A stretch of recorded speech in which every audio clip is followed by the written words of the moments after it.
मैं जो कह रहा हूं नया है, नूतन है, और पुरातन भी है, सनातन भी है। सनातन है इस अर्थों में क्योंकि बुद्धों ने सदा यही कहा है, और नूतन है इस अर्थों में क्योंकि पंडित पुरोहित सदा इसके विपरीत रहे। और पंडित पुरोहितों का प्रभाव है। गालियां कौन दे रहा है? पंडित पुरोहित दे रहे हैं और दिलवा रहे हैं। फिर पंडित पुरोहित चाहे धर्म के हों चाहे राजनीति के, इससे फर्क नहीं पड़ता। उनको मेरी बातों से बेचैनी शुरू हुई है, अड़चन शुरू हुई है, तूफान फैलता जाता है, इससे घबराहट पैदा हुई। इससे उनको न मालूम कितनी चिंताएं सताने लगी कि न मालूम मेरे इरादे क्या हैं, क्यों मैं इतने लोगों को सन्यास दे रहा हूं, ये सन्यासी फिर पीछे क्या करेंगे। उनके भीतर संदेह जग रहा है, वे संदेह में ही जीते।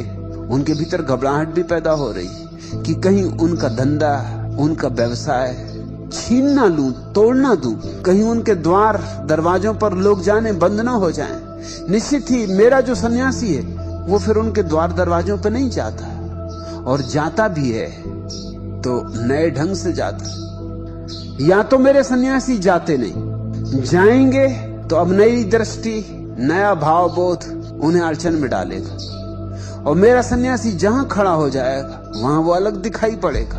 वो मुनि को भी अखरता है, महात्मा को भी अखरता है। सन्यासियों का बढ़ता हुआ सैलाब, उनकी बढ़ती हुई बाढ़, हजार हजार तरह की गालियां मेरे लिए लाएगी। तुम उनकी चिंता न लेना। वे गालियां मेरे पास आके गालियां नहीं रह जाती। जैसे कि तुम सरोवर में अगर अंगारे भी फेंको तो सरोवर में गिरते ही बुझ जाते। मेरी तरफ आने दो गालियों को, जितनी आए, जितनी ज्यादा आए उतना अच्छा, क्योंकि उतना तहलका मचेगा, उतना तूफान उठेगा।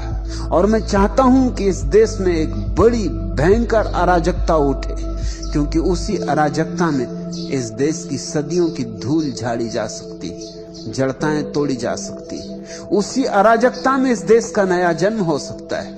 उसी अराजकता से नया अनुशासन पैदा होगा, अनुशासन जो चरित्र का नहीं होगा, चेतना का होगा।